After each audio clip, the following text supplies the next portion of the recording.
Hello, good morning, good afternoon, good evening, wherever you may be in internet land, and welcome to the MMA Shower, episode 8, sponsored by Hatton James Legal for all your employment law needs. So if you're having trouble with your boss, your company, please go to hattonjameslegal.co.uk and they'll be able to provide you some legal advice, free telephone advice as well.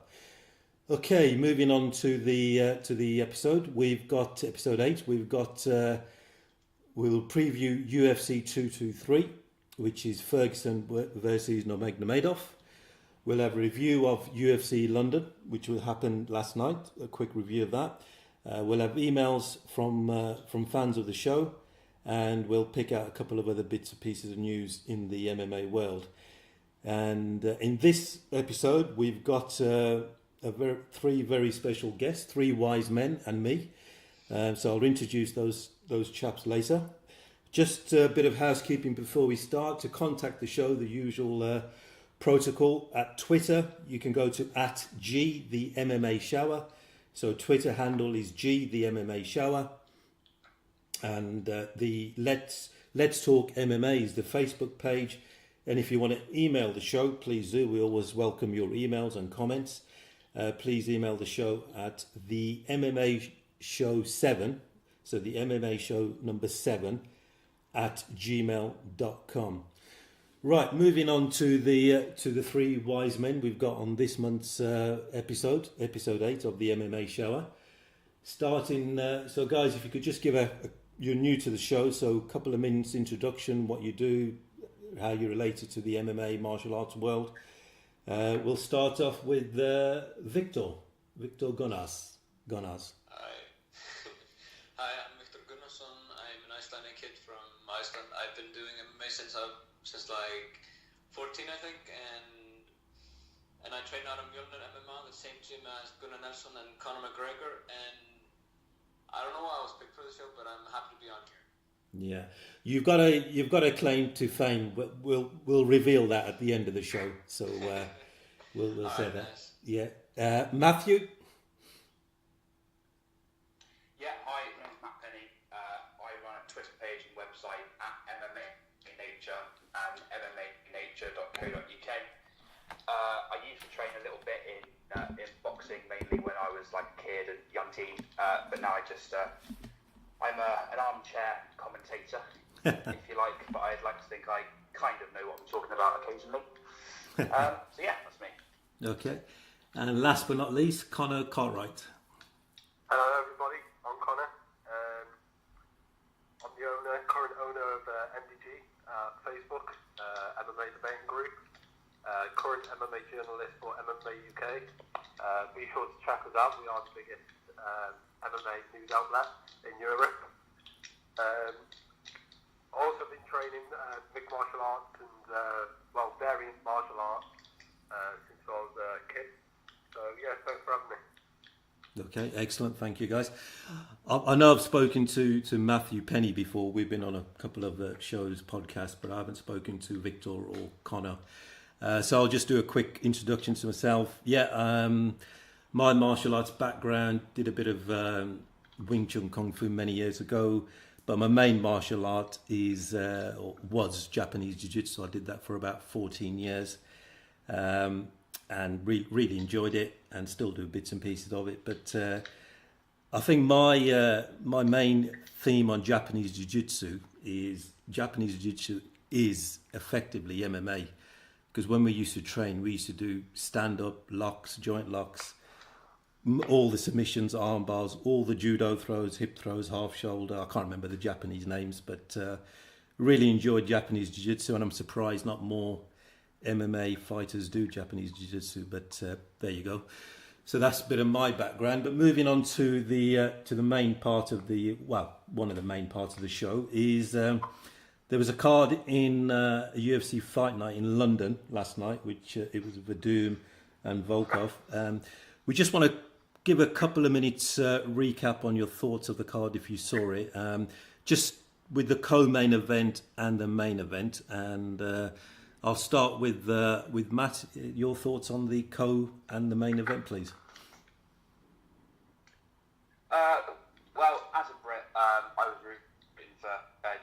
it's a shame that he couldn't get the job done. But I take my hat off to Blachowicz. He stood toe to toe. He traded well. He knocked Jimmy down, I think, 2 or 3 times in the fight. Bloodied him.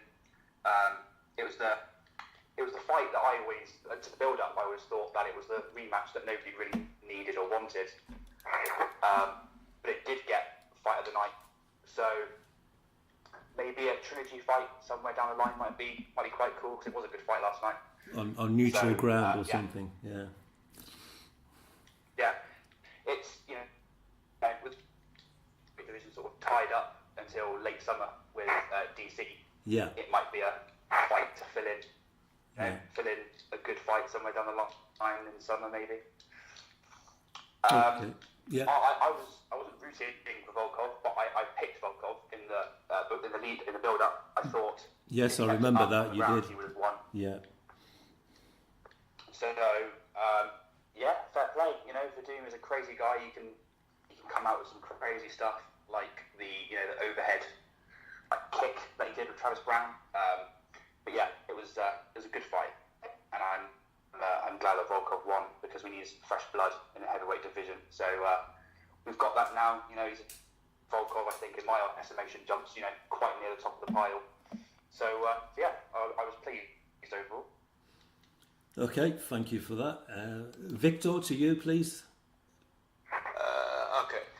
I thought this was a really good card. I shouted this card a lot in the months leading up to it, because I thought Gunny was going to headline, because Gunny is my boy, and and I was really disappointed to see that he didn't get to headline the card, even though he kind of deserved it, because it was London and he's very loved in Europe. Yeah. But yeah, on to the fights. Manama vs. Blachowicz. I thought Manama was going to win, even though I'm a big Blachowicz fan. It seemed like Manama would just... He wasn't really putting on that pressure, because when he was winning when he was putting on pressure on Blachowicz, when he was trying to get him up against the cage, trying to get in combos and that. Yeah. But he just wasn't really committing to it. And I don't know why, if it was something to do with his mentality or something after the loss to Oezdemir, but overall, I'm just really glad that Blachowicz won, and I'm glad to see him rise up in the rankings, because I'm a big fan of him. So, yeah, congrats to both guys, and congrats most to Blachowicz.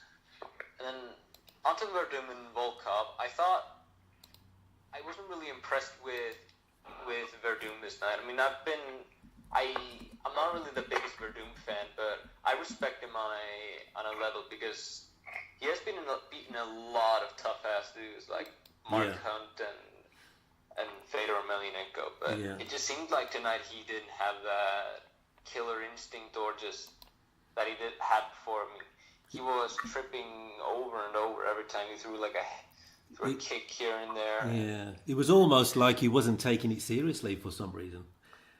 I can understand. He was playing. But understand. Yeah. Sorry, continue.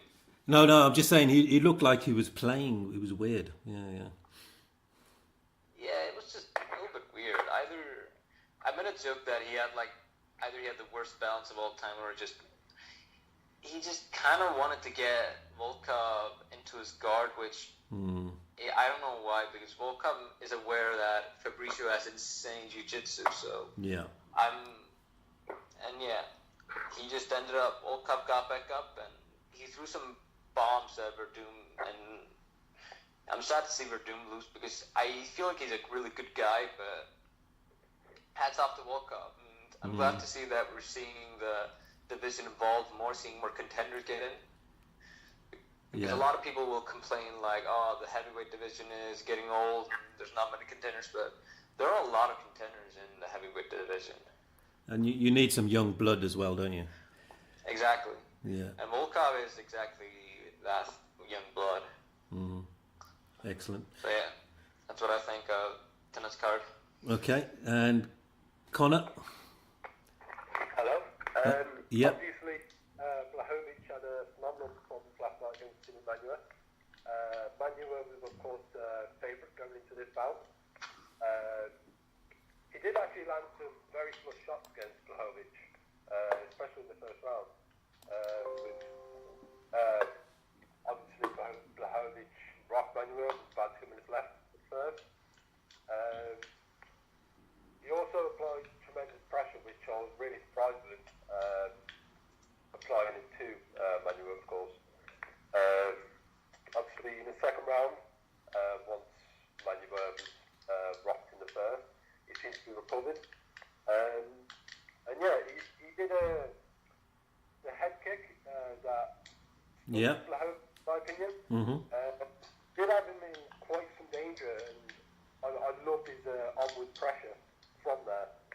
In the final 30 seconds, I do believe if there was a little bit more time to it, that Manuel could have took home the finish. Of course, Blachowicz won this fight by unanimous decision. Yeah. 29-28, 29-28, and 30-27. Mm-hmm.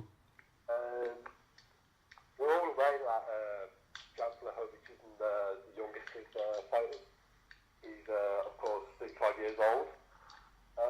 But he is on a 3-fight winning streak, which is quite interesting, really, in my opinion. Yeah. Obviously, with Devin Clark, Jared, Connier, and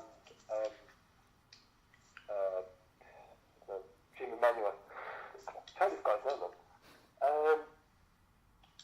Manuel, of course, has lost his last two by getting knocked out early in the early stages of his fight against Volkanovski, who's recently lost to DC Daniel Cormier. Yeah.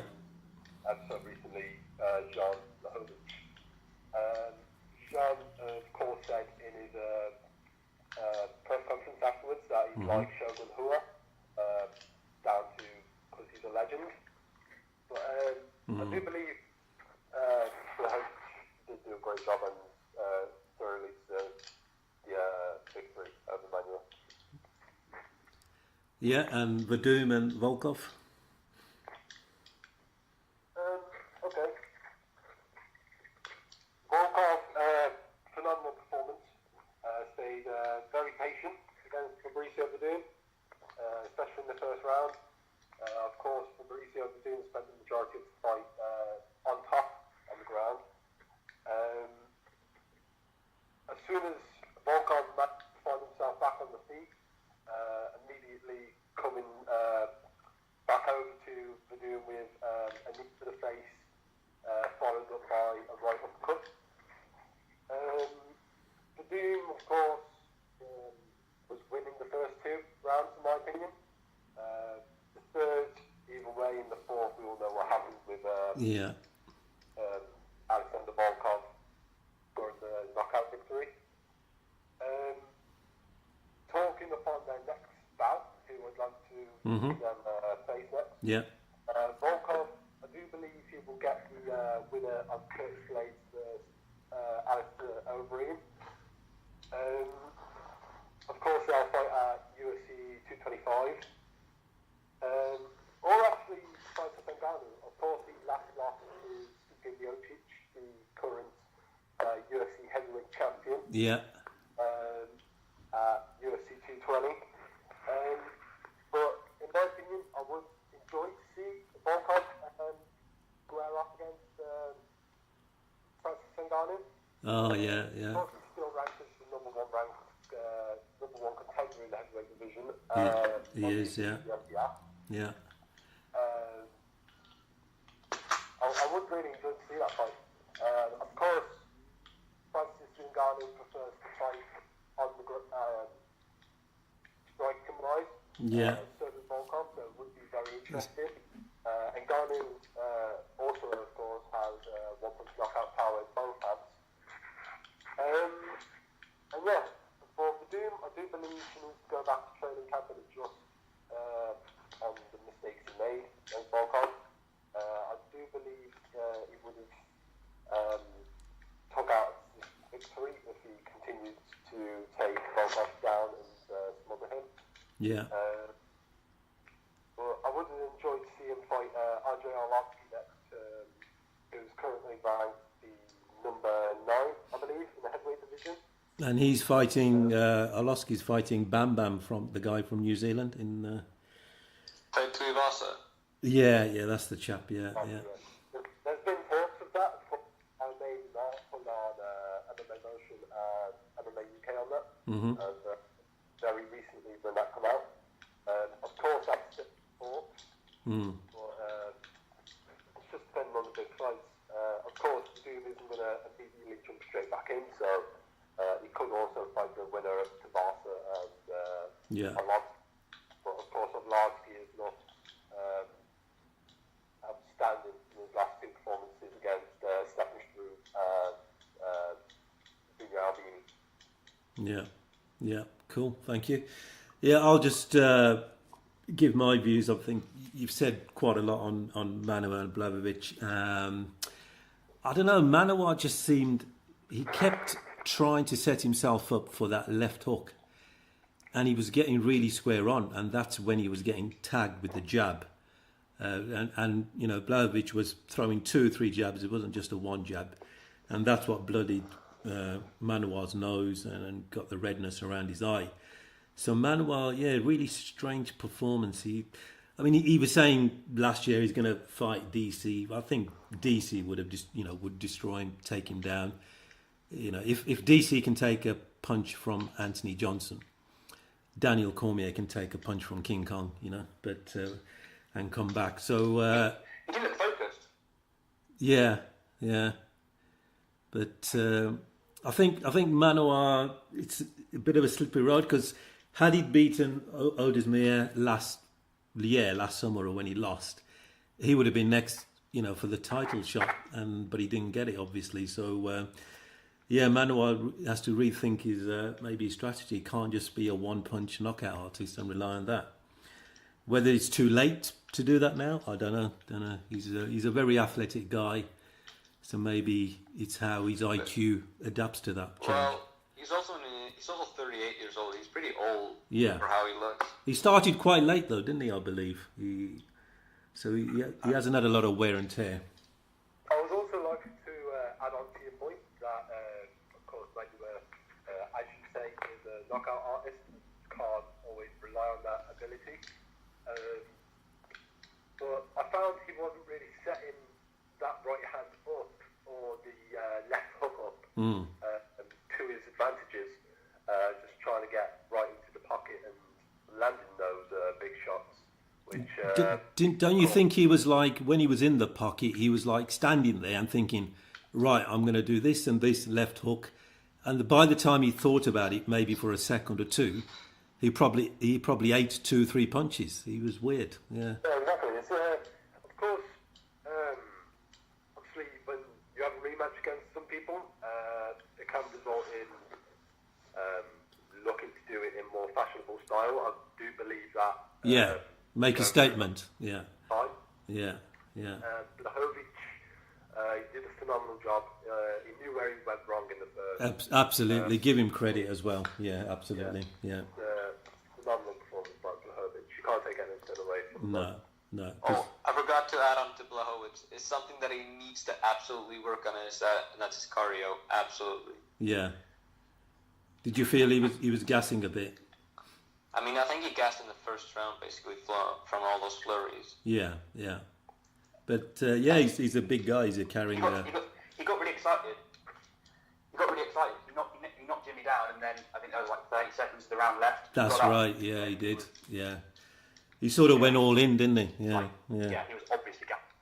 Yeah. As I said previously, once Manuel got rocked with 30 seconds left in the first round, he showed excellent professionalism in his athlete self. That especially his heart come out. Obviously coming out in the second round, looking fully recovered and landing an absolute phenomenal head kick. Yeah. I do believe if there was extra time, obviously, which there is not, in the second round, that Manuel could have done deep. Yeah. But Vadum Volkov, that was a weird fight. I know Vadum has his little quirks and does the flying knees and things like that. But that's probably the weirdest I've seen him fight. He does lose a bit of respect when he tries to go on his back and invite people to his guard. I think he did it in Strike Force with Overeem. He just lay on his back and try and invite him into his guard. But I don't know. Verdum, obviously, he takes it seriously. It's a brutal sport, but he just seemed to be very random with his choices of attacks. And Volkov, very strong, very solid grappling defense. But what I would say is with Verdum and some of the other really high-level jiu-jitsu guys, when they're on their back, I suppose it's their training, they really focus on submissions on the back. And Verdum had Volkov, I can't remember how many minutes he had Volkov on his back, but it could have been 3 minutes at the 4 or 5 rounds. Or First round. Yeah. And he didn't look close. He sort of got close to a submission when Volkov stood up. He tried to grab his ankle, then turn him around, got his back. But he's obviously stronger, like most jiu-jitsu guys, off their back. But when he was on top, and because Volkov's so tall, he couldn't really ground and pound him. Exactly. I do believe, of course, Volkov comes from a kickboxing background. He is a phenomenal mixed martial artist as well. I can't take anything away from him. Yeah. He does have the heart of a true Russian warrior. And he was just staying patient, like I was saying. He was just staying patient as he was on the back. Yeah. He was taking the punishment, letting Verdum gas himself out, and went from there. And obviously, of course, I said Verdum won the first 2 rounds, in my opinion. Third round going to both fighters, so I couldn't really tell you that. Yeah. And the 4th round, of course, we all know what happened. I do believe Verdum has some issues fighting taller opponents. Obviously, it wasn't really the case with Travis Brown, but of course, it's not a prime Travis Brown, in my opinion. Yeah. But Volkov does have that edge over the likes of Travis Brown in striking as exchanges advantages. Yeah. Just on the last note on the comment on the card, this is open to all of you. We're all I think in the UK we're all getting quite excited with Darren Till. I think he is a genuine talent, and a card in Liverpool has been named. They're coming to Liverpool. What did you think of Edwards' call out to Darren Till, and should it happen as Darren Till's next opponent? Well, of course, Leon Edwards is currently on a bit of a win streak, I believe. He's also ranked 50th. He's probably gone a bit higher now, yeah. And I do believe Edwards will next fight a top 15 ranked opponent. I would enjoy to see the Birmingham versus Liverpool matchup. No. If that doesn't happen, of course, there's nothing wrong with Edwards fighting Santiago Ponzinibbio or Gunnar Nelson or the winner of Brown versus Condit. Yeah. Of course, Dong Yong Kim. But any of these top 15 ranked opponents, but Matt Brown, obviously Carlos Condit is in the top 15, would Leon Edwards would be. So if you was matchmaker, Connor, and you're thinking of the UK market, who would you have in the opposite corner to Darren Till for Liverpool? I'm still yet to solidify my opinion. Mm-hmm. Sure. Of course, I'd love to see Gunnar Nelson step in there against Darren Till. That would be a phenomenal fight. I'd enjoy to see Colby Covington. Of course, everyone's talking about Darren Till in the UK. Yeah. And the MMA community Sure. about shutting up Colby, especially the Brazilians. Yeah. But there's many fights out there for Darren Till. So it's, I guess we'll just have to wait and see. Yeah. Yeah. For me, it's I think Leon Edwards would be a good fight. However, I just don't think. I think he's on a 5-win streak. I think for another UK card in Liverpool, which will probably sell out anyway, I think they deserve a big name for Till. I don't think. Thinking of. Well, Darren Till called that Wonder Boy, didn't he? Yeah. That's why I think Colby Covington should fight Darren Till, because Darren Till, he spent most of his life in Brazil. He has a big Brazilian fan base. Yeah. And I guess you could say they could have bad blood back and forth. Sorry. Yeah, I think. I would like to see. I'd like to see Wonder Boy personally. I think the name is big enough. For a card in Liverpool. I think they deserve the respect. I've never been to an MMA event in Liverpool myself, but I have seen it on TV, and they do seem a very, very loyal fan base, and they seem up for it. There was Cage Warriors a few weeks ago, wasn't there, Matt? Yeah. From Liverpool, there was Cage Warriors. Yeah. Cage Warriors. Paddy was on there, Paddy Pimlet. Yeah. I think if Paddy is not, so I know I'm diverting away from Till a little bit, but if Paddy is not fighting on that card, there's something wrong. Yeah. Oh, yeah. Speaking of someone not going to be fighting on the card, I can guarantee 100% that Gunny is going to be on that card. Gunny is massive in the European UK crowd, but yeah.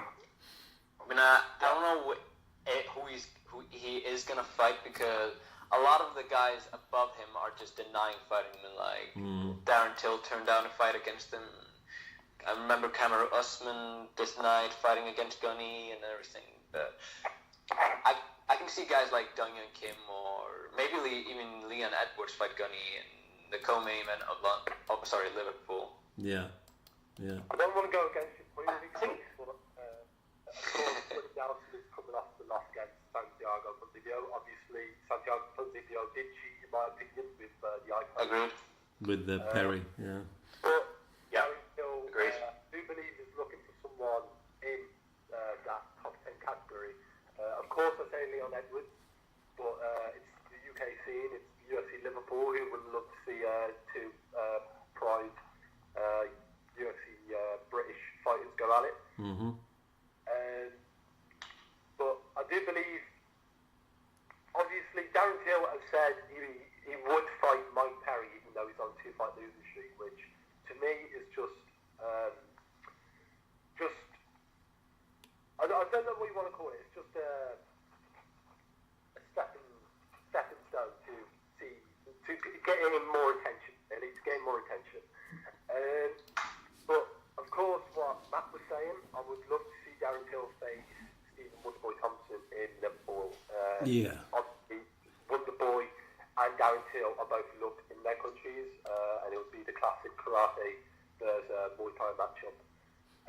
Stephen Wonderboy is, of course, a counter striker, a bit like Darren Till, but of course they are roughly size also.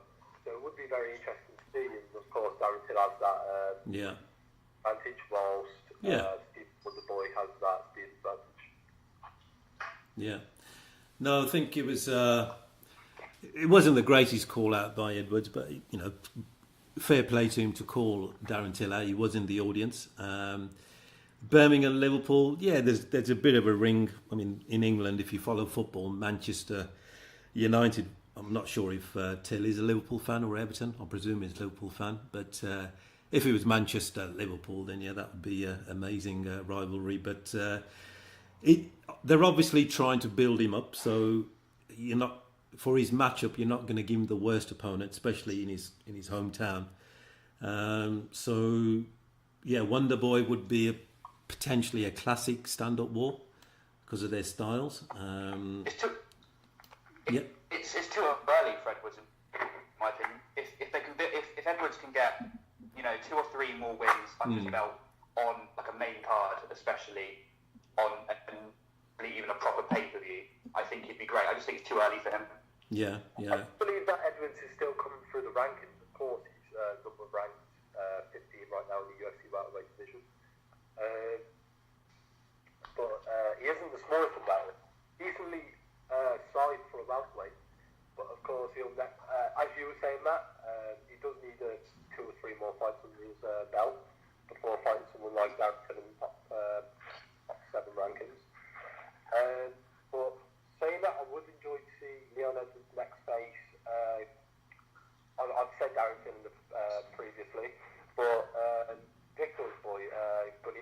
Yeah.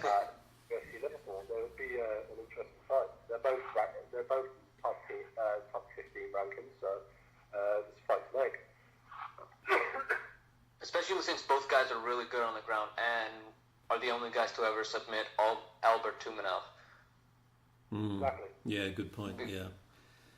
I mean, of course, I think Gunnar Nelson is miles ahead of Leon Edwards on the ground, but it's interesting to see how Gunnar will fare with such a good wrestler like Leon Edwards. I mean, Leon has showed some improvement in his striking. In his previous fight against Brian Barberini, he got caught by him and got dropped badly. But in this fight, he really showed improvement since that Barberini fight. Yeah. Okay, cool. I forgot to add on to that point, Victor, against Tumenov. Gunnar Nelson was Albert Tumenov. After that bout, no one can deny that Gunnar is a true warrior. Phenomenal jiu-jitsu, absolutely phenomenal jiu-jitsu. And of course, Tumenov is just an incredible boxer, especially on the feet. I'd argue he's the next best boxer in the welterweight division behind Jorge Masvidal. I do agree, but he has some crazy power in his hands. Insane fucking power. Did you see his debut fight in ACB? I don't believe I have, no. Well, it was crazy. I think he threw like an overhand and he just flatlined a motherfucker out. It was really fun. He's an unbelievable talent in the welterweight position. Of course, he's still young. Of course, I still do believe he's going to come through the welterweight rankings. But next, it's. Like I said, I'd like to see Edwards as good enough. I think it'll be a great card. I think it'll be a hell of a show, and like Matthew said, the fans in and around Liverpool will be crazy. So could be one of the best atmospheres in an MMA event, a UFC event. Could top Dublin, who knows? But of course, I don't believe that we've as Brits that we've ever had a fighter inside the UFC who's attracted as much attention this early on in their career. Yeah. Of course, Darren Till is a Liverpoolian,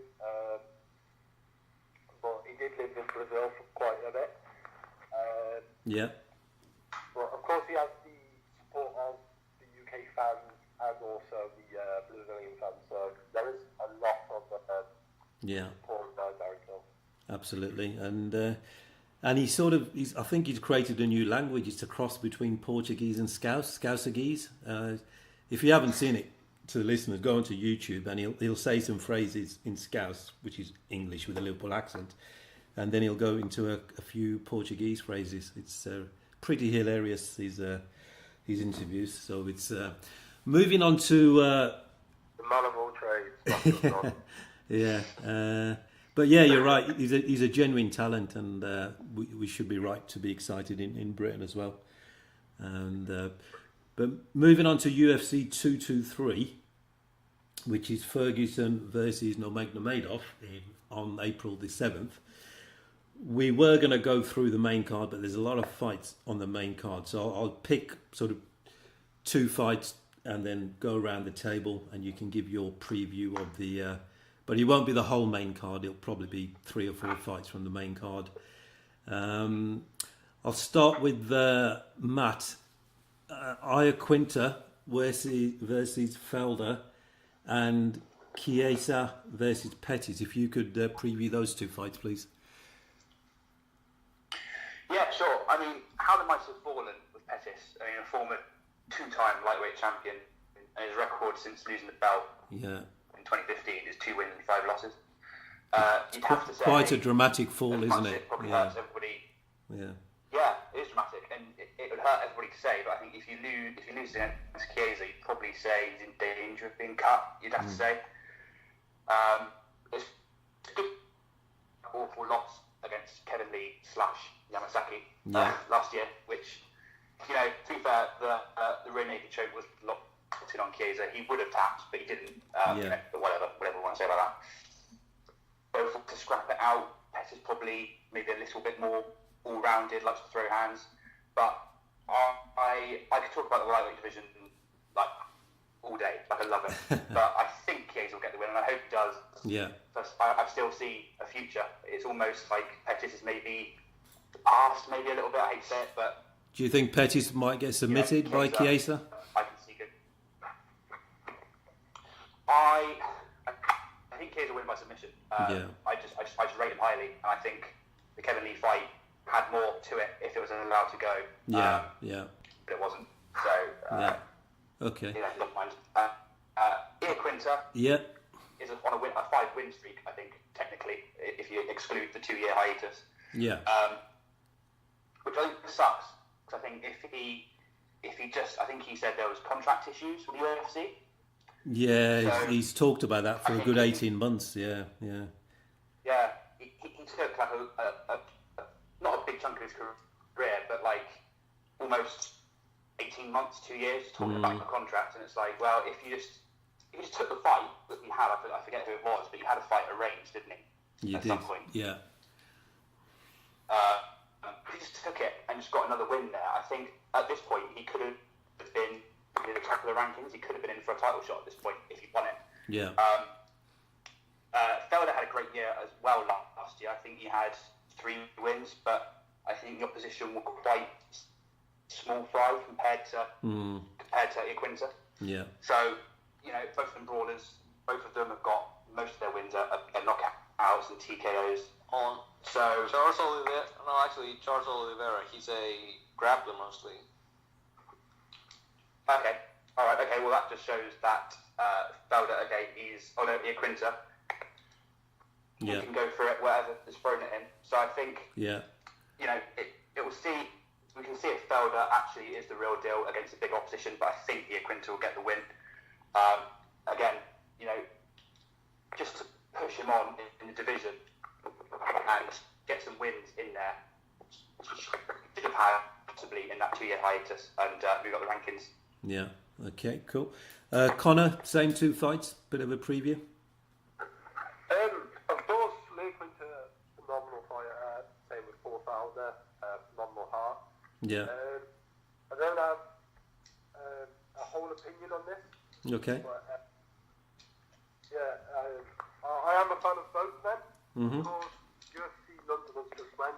UFC 223 is coming April 8th, I do believe. So I'll have to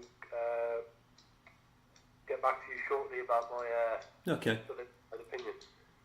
Okay. But of course, about the main card and the co-main event, Khabib Nurmagomedov, Tony Ferguson versus also Joanna Jacek and Namajunas. I do have a little bit of an opinion on that. But, Okay. I'll do that for later. Yeah, sure. Victor, yourself? I want to talk about the Iaquinta versus Paul Felder. I'm really interested in this fight because Iaquinta is a very good core boxer. He doesn't really throw a lot of special moves, but he has a really good core boxing game. Do you think his movement is his best thing? The way he can get close and come out of a exchange. Of course, I mean he has pretty good movement, of course, but I mean he got tagged by Jorge Masvidal, which he obviously fucking lost.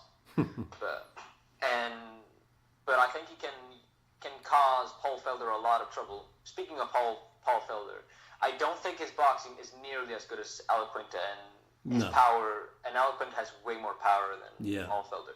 But what he backs it up with is his unpredictability. He can just throw spinning shit from out of nowhere. He can throw spinning elbows, back fists, spinning guilt kicks and shit.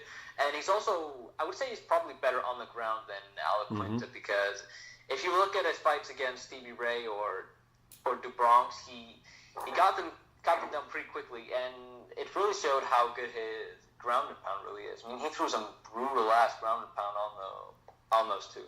Yeah. And as for Iaquinta, I haven't really seen much of his ground game. I mean, I saw his fight against Kevin Lee. He did really good, but that was really before Kevin Lee really got that good. Yeah. And to be fair, And to be fair, Paul Felder has not really fought the best competition with Stevie Ray and Duke Bronx, but neither really has Alaquinta in the past 2 years since the Jorge Masvidal fight. I mean, he fought Diego Sanchez, who at this point should probably retire. Yeah, he's on the way down. And another fight that I think is really underlooked on this card is Renato Moicano versus Calvin Kattar. Yeah. I'm a really big fan of Renato Moicano. I think his boxing can bring a lot in the featherweight division, especially. I mean, I would say he outboxed probably. I forgot his name. Who he lost last time to? Fucking hell. Who did he look?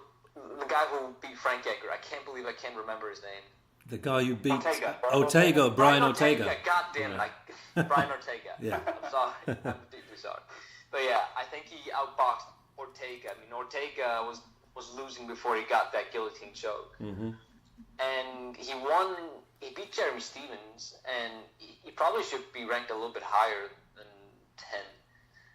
And I'm interested to see how well he'll do in the featherweight division. And with Calvin Kattar, he's a newcomer in the UFC, but he's already ranked 12. He beat Andre Fili, and I don't remember his last opponent, but I remember seeing his movement was really something that I haven't seen before, and I'm really interested in seeing how he'll do against Renato, who's an extremely good boxer. Yeah. So yeah, that's my take on this. All right. Moving on to the co-main and main event. Starting with you, Connor, if you could have a look at those fights and give us... no problem. Of course, Joanna Jędrzejczyk is coming off the last 2 rounds of the unit. Yeah. Quite a devastating loss, wasn't it? Pretty much a knockout. Again, of course, W. Yeah. But after making 5 successful title defenses. I do believe, obviously, W is fearless. She showed whatsoever. She could not be intimidated, could she? Yeah. She did have the slight fear in her eye, in my opinion. Yeah. But Namunis, I do believe she's going to come back. She's going to come into the Joanna Jędrzejczyk to fight a bit of a better fighter. I do believe Joanna Jędrzejczyk will put pressure on Namunis this time round. I've got her to win, but this time by decision.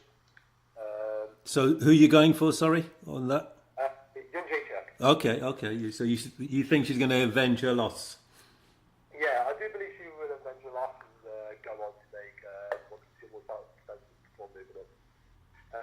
Of course, I do believe Namunis, as I said, will adjust and be a better fighter in this bout, but I just don't think it'd be enough.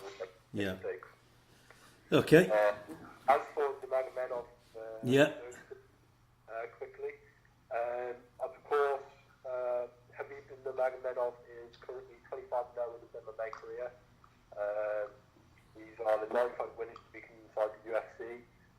Last defeat and just completely dominating it. Barboza, who got the KC called the greatest, the best striker in the lightweight division, in my opinion. And Tony Ferguson is also got the over Barboza, but of course from that dark choke. He is currently coming off a win against Kevin Lee, where he won the interim UFC lightweight title, and is on a 10-fight winning streak.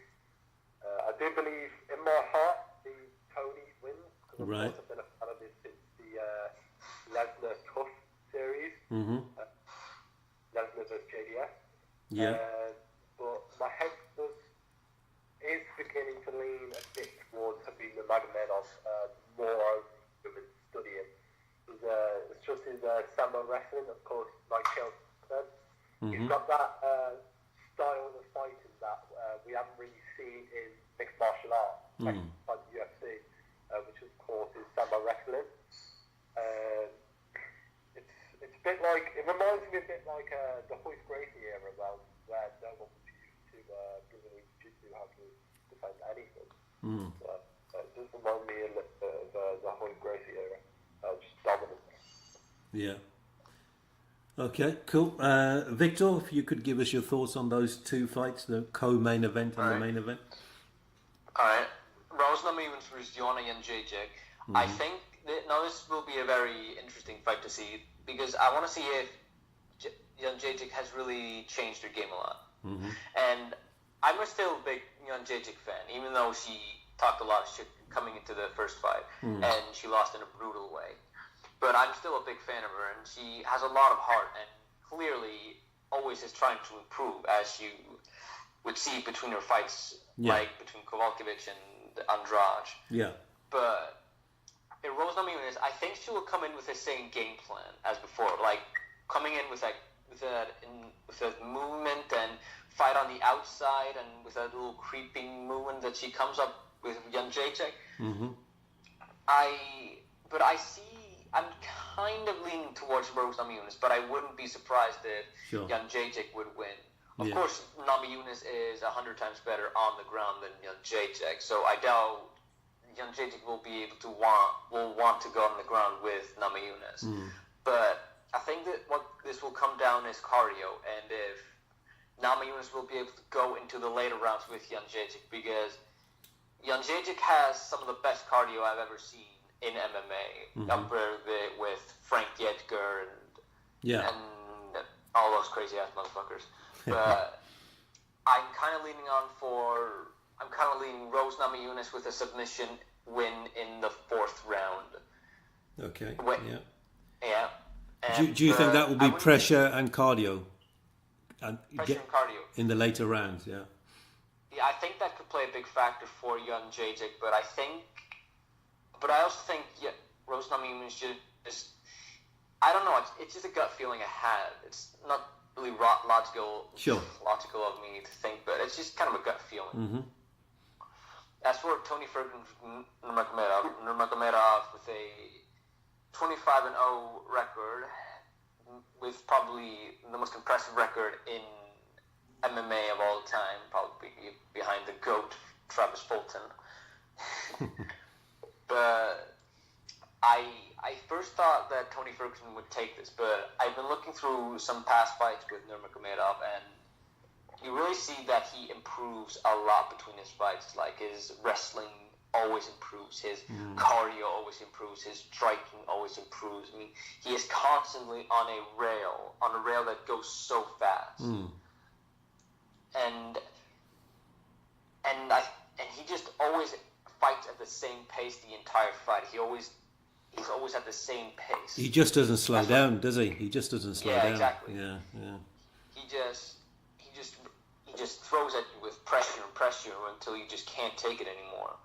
And I think that could play a lot. I think that will play into a lot of trouble with Tony Ferguson, especially in the first 2 rounds, because Ferguson is not a quick starter. I mean, he gets beaten up a lot in the first 2 rounds. With fights like Barboza, Lando Venata, Rafael dos Anjos, and Kevin Lee, he was always getting beaten up really badly in those first 2 rounds. He's a bit like Cowboy Cerrone, slow starter, isn't he? Yeah, exactly. Yeah. He starts slow, but he gets really good in the later rounds. But I mean, if you look at the first round in his fight against Kevin Lee, he almost got finished. I mean, Kevin Lee had him in the top mount. He was throwing ground and pound, and Khabib is basically just Kevin Lee times 10. Yeah, exactly. I was going to say that. Yeah. And I think that's going to... And I think I can see this go 2 ways. Basically, both for Khabib. Either a ground and pound win in the second round, or the first round, or a decision win for Khabib, because that wrestling is never going to stop, ever. And Ferguson is super tough. Here, very much. Kevin Lee did have a pretty good performance against Tony Ferguson. I had that fight going either way if it went decision. Of course, as I said, Kevin Lee did have him in major trouble when he was in top round against Tony Ferguson. But moving back onto Khabib real quick, as Victor was saying again, it's just pure facts that he has that constant pressure that your opponent cannot resist. It's especially if he gets you down up against the cage. It's that constant smuggling pressure that if you get back up, you already know that you're going back down. All your strength is gone, and you just survive like toughness if you continue. It's just Khabib is just a different animal. Yeah. Completely. Yeah, I think animal's the right word. Matthew, on to you, please. Yeah. So Rose versus young Jacek. You almost forget that this fight is on the card. You know, there's so much hype around the main event with the Conor McGregor sort of add-on. You almost go, oh yeah, of course this is on as well. In the background. 217. Yeah. I mean, 217 result has to be the shock of the year.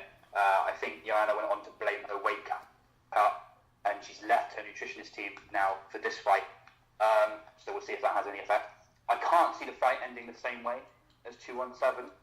I just think, Joanna is mental. Like when she's so intense, and she didn't lose for so long that I just don't think she will allow herself to get caught again like she did in the first fight. Because you almost, I did kind of laugh after I watched that fight back, because Joe Rogan in the commentary was literally saying, young Jacek is the best, one of the best kickboxers in the world. Yeah, I remember that. So easily, a couple of times. She was dropped a couple of times by Namajunas. So I think Joanna, if she goes in and does what she does best, but just tighten up that defense and just don't get hit as much. I mean, that sounds stupid to say, but it's kind of true. Just don't get hit as heavy as she did, and I think she'll get the win. I don't want to rule out Doug Rose straight away. Yeah. Because I think after 217, she at the very least deserves our respect. You know. But I think, like one of the other guys said a minute ago, I forget which one of you it was. I think that she will go in with the same game plan. It's just whether Joanna has learned from her mistakes or not. So I think I'll give it to young Jacek. Okay. But we'll see. It will be intriguing to see what the end result is. See if Joanna has learned from her past mistakes. Yeah. So Ferguson, Khabib. I'll say this right now that I think Khabib will win. But I wouldn't be surprised if it went the other way. It's not me covering my tracks. It's just because this fight is so tightly hung in the balance. Yeah. It's just crazy. It's like, you can make a case for either of them, and it's convincing. Yeah. Either guy's got a case. For me personally, when I look at a fight and I'm predicting who's going to win, I tend to look at one guy and see how he lost. Yeah. So obviously with Khabib, for obvious reasons, it's impossible. I can't, and off the top of my head, I can't remember a time when he was really, really rocked and struggled. Like he's just dominated. So I think the only thing that you could say about Tony, he should keep the fight on his feet, but then I think he's won with his hands since 2014. But then you wouldn't suggest really for him to wrestle Khabib? No. So it's crazy. It is. Really, it's the most intriguing fight in a long time. Highly anticipated. I'm going to go with Khabib because, as the other guys just said, that relentlessness of wrestling it will keep coming at you.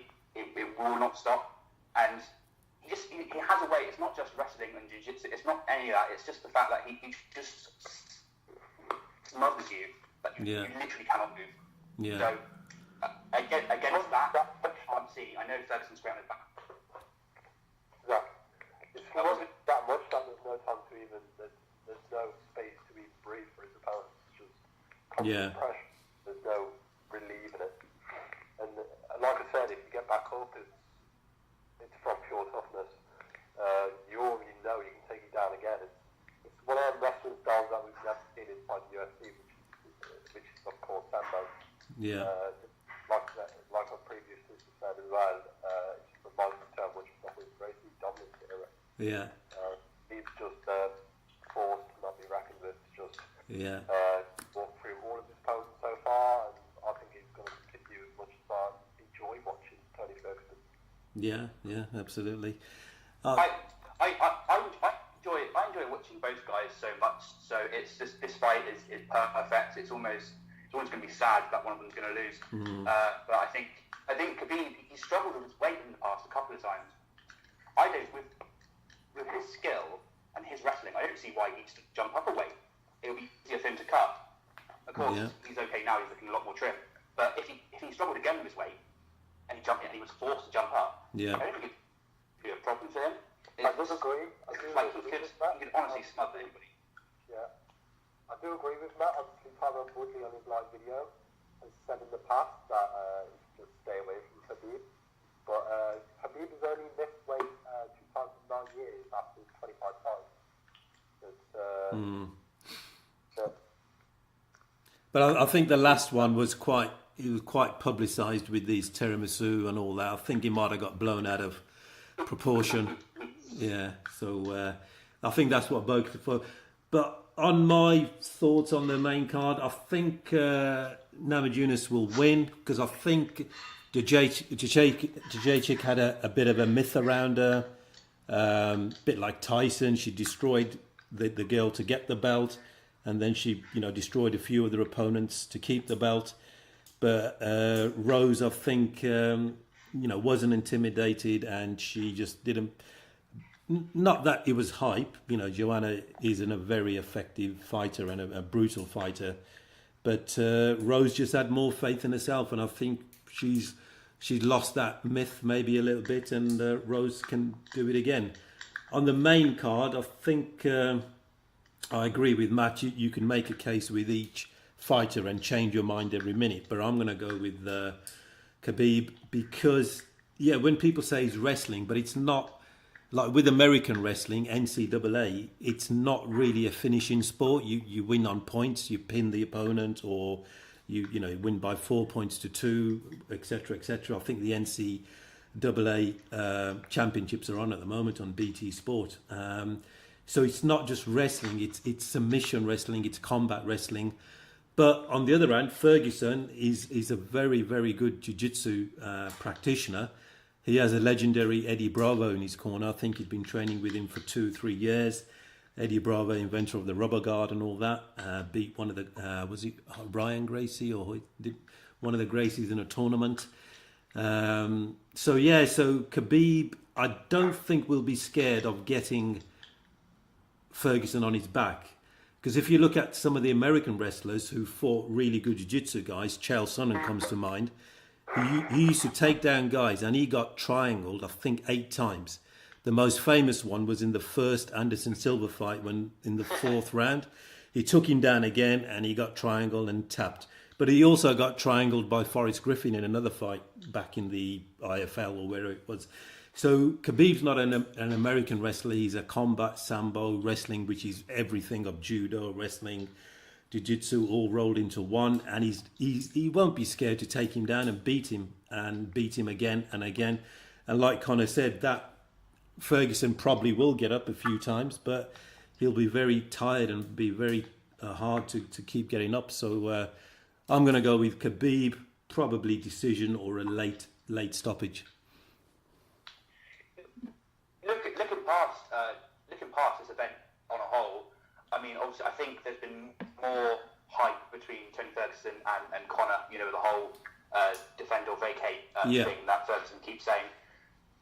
But I think there's rumours, I don't know if it's been confirmed, that UFC have booked a 40,000 stadium arena in Russia. Yeah. I tell you what, if Khabib wins, Khabib against Conor in that would Russia be crazy. Yeah, it's going to be mental. The maddest.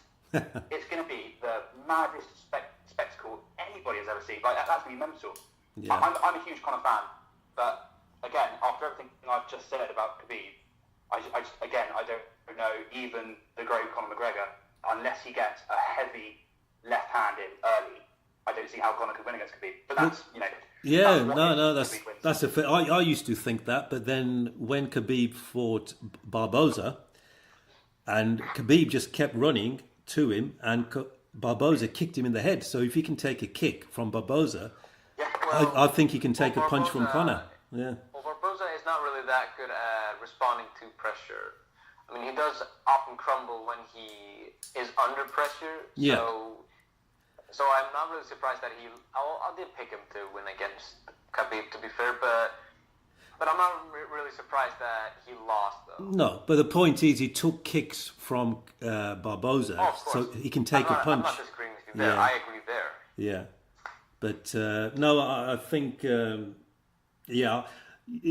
things happen for a reason. This fight should have happened, was it last July when we had that famous tiramisu weight cut? I think around this time. Was it last April? Yeah, somewhere March, April. And it didn't happen. And now it's happening for a belt. So there's an added incentive. And, if Khabib wins, like Matt said, it could be Conor in Moscow or wherever. And they could do it in a football stadium, 80,000, I think. But they easily could. I think Conor is one of these guys who can just he has a fan base everywhere, which is crazy. And also, even if he doesn't have a great fan base, he can just build. He could carry, because Khabib's English is massively great, but he could carry that and make it just huge. But that's probably another reason why I'm pulling for Khabib. Fair enough. Okay. All right. Thank you for you guys. That's a brilliant analysis of the UFC 223 pay-per-view. Saturday, 7th of April. It'll be Sunday morning for the guys in the UK and the British Isles.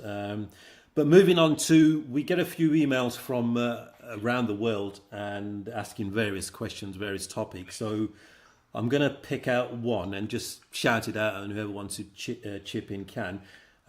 We've got an email from Joe in Singapore, and it's sort of a two-part question: drugs in MMA, UFC, if you like, and pre-USADA and post-USADA, improvement, no improvement, deterioration. So, anyone thoughts on drugs in MMA, UFC?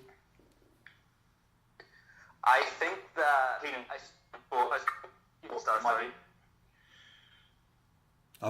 Go on, Victor. I think you was first. Go on. In my opinion, and that's it's a simple answer. A cleaner sport is a better sport for me.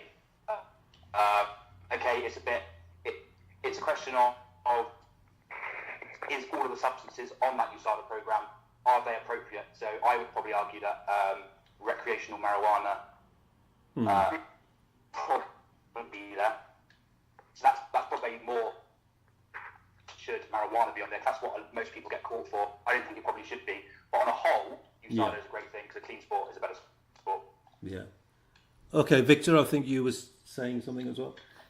I was going to say, just a cleaner sport. I see a lot of people say, like, we should go back to the Pride days of when there was no drug testing. And anything goes. Like, guys that were fucking steroided to the gills, like Mark Kerr or many other dudes. But that's just not healthy for the human body. It's just not healthy for the fighters to do this. And it's not only doing this for the cleaner sport. I think it's also for the betterment of the fighters, because steroids in the later years are going to fuck you up. So but you're a up and coming fighter. Have you seen anything in the local gyms or been approached or anything like that? I don't really take protein or anything. I only just eat whatever. Yeah. There's no one really in my gym does steroids ever. I mean, there's only one dude who is like a CrossFitter who trains at my gym, but he's obviously, but I don't think he's on steroids. He's just, of course, he's just really good bone structure. Yeah, natural genetics. Yeah. Of course, I'd like to add this into the mix.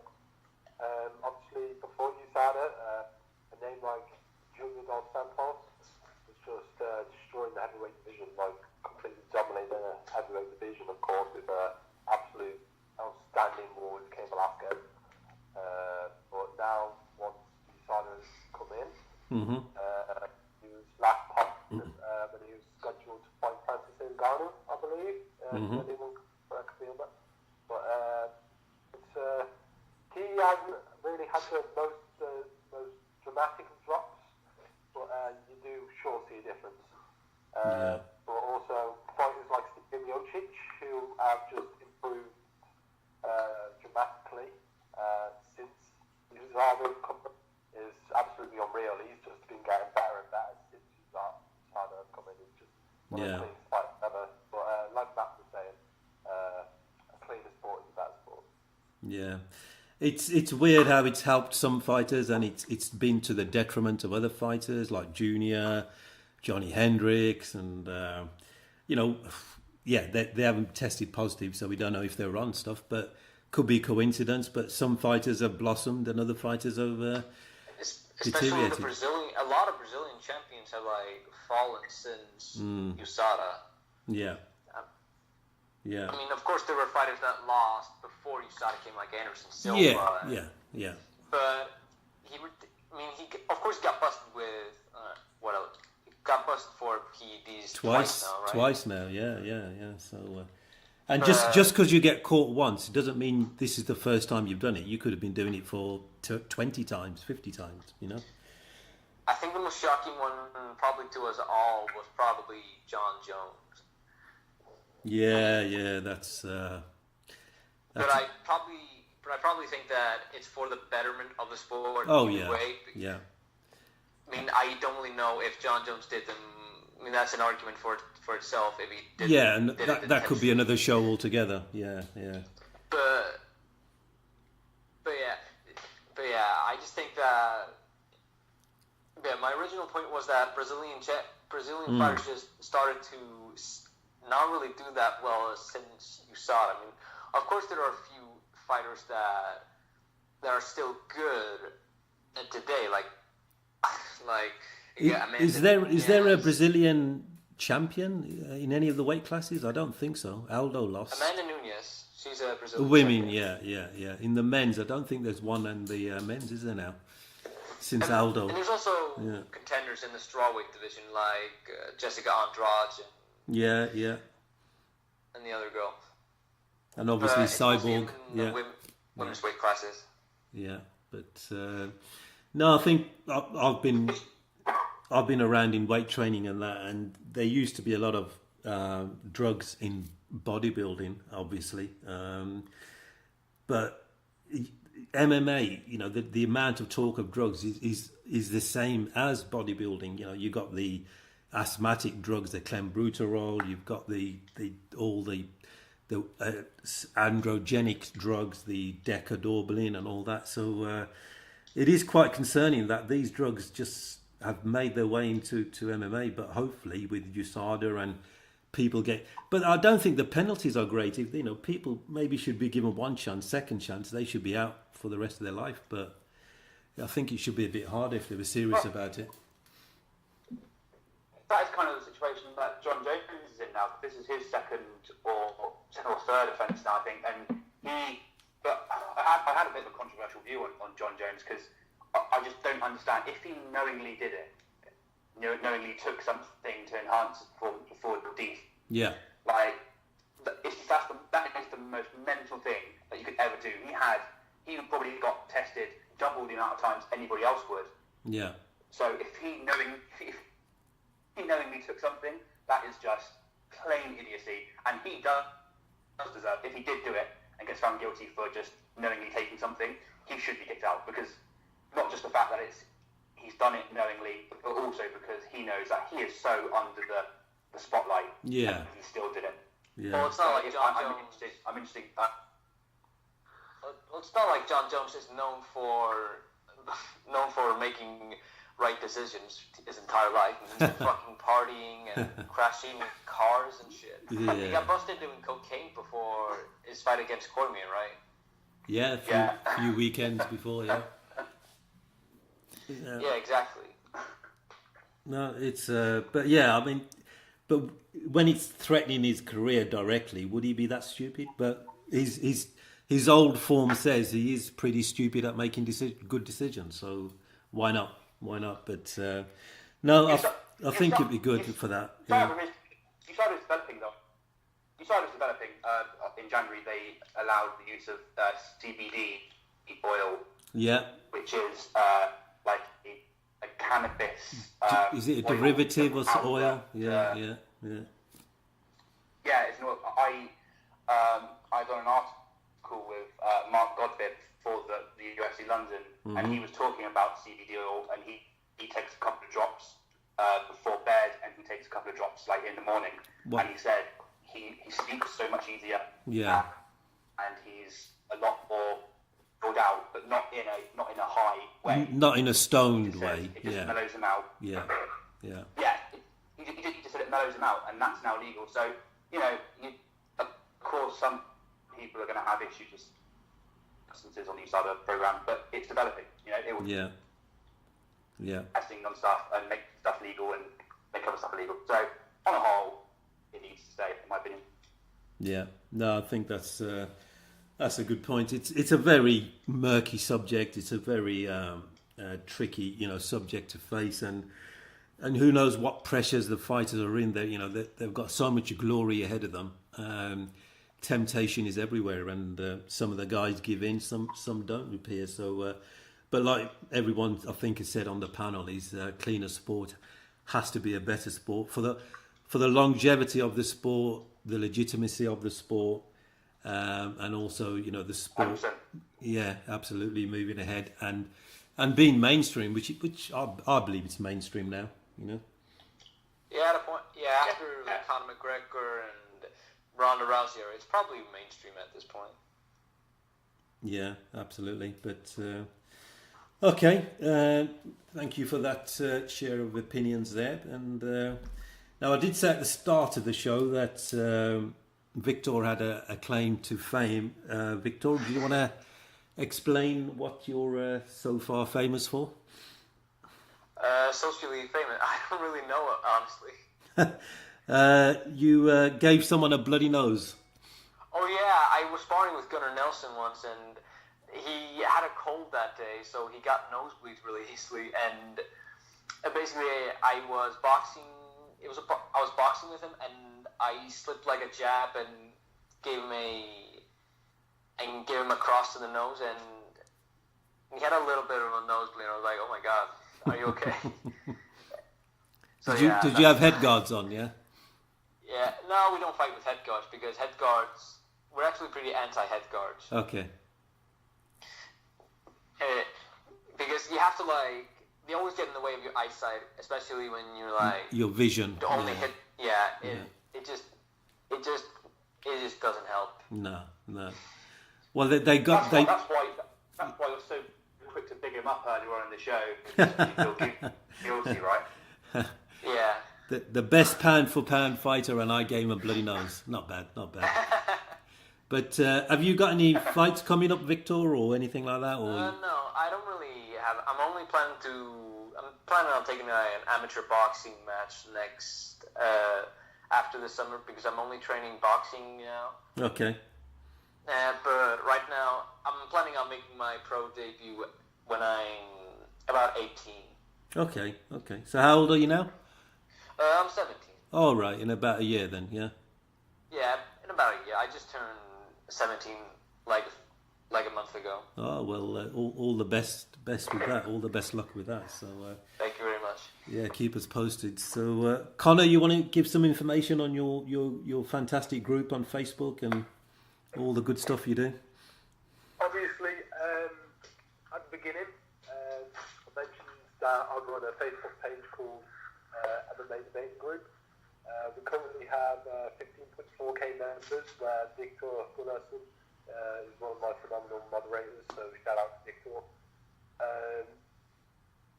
We've been running since the 3rd of February 2017, so we are growing quite quickly.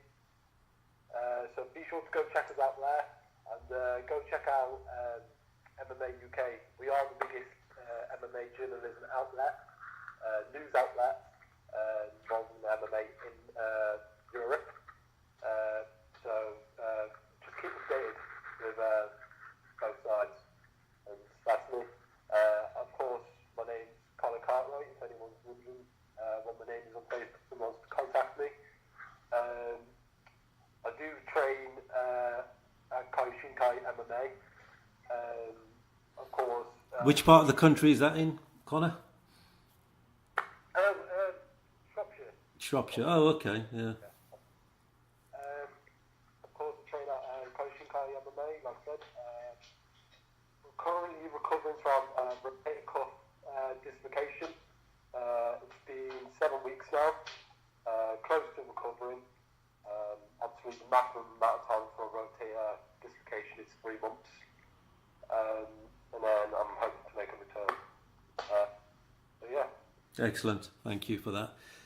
And Matt, yourself, just a bit more detail and contact and all the usual stuff. Okay, so we're at MMA Nature on Twitter. We've also got a website, mmanature.co.uk. We've recently just been in partnership with Martial Arts Chat, and we've done a couple of interviews with Mark Godbeer and Paul Craig before UFC London last night.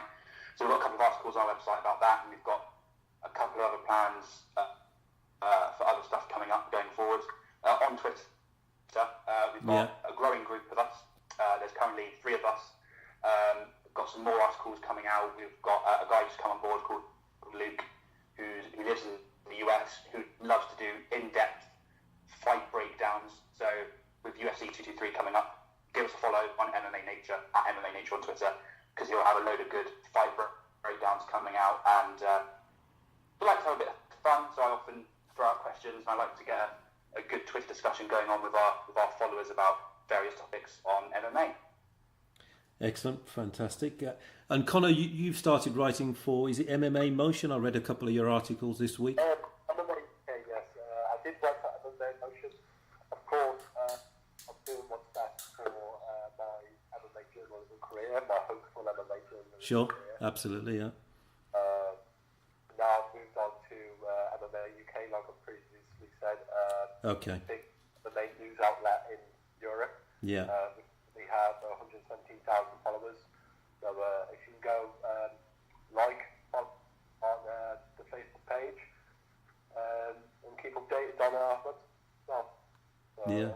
I really appreciate it. Yeah. Yeah, I mean, I've been in Connor's group for a while and try to contribute where I can, and it is a fantastic debating group on Facebook. So if you can check it out and hook up on it, it's a good. All topics are covered on the debating group. So if you've got a particular interest, just post something and you'll get quite a few comments back. For sure. Yeah. So okay. Well, this has been the MMA Shower episode 8, sponsored by Hat and James Legal. We reviewed UFC London, previewed UFC 223, went through went through one email of fans. So just to let you know how you can contact the show, the Twitter handle is at G the MMA Shower, at G the MMA Shower. The Facebook page is Let's Talk MMA, and the email is the MMA Show 7, numerical number 7, the MMA Show 7 at gmail.com. So thank you for listening and take care wherever you are. SRBRadio.com.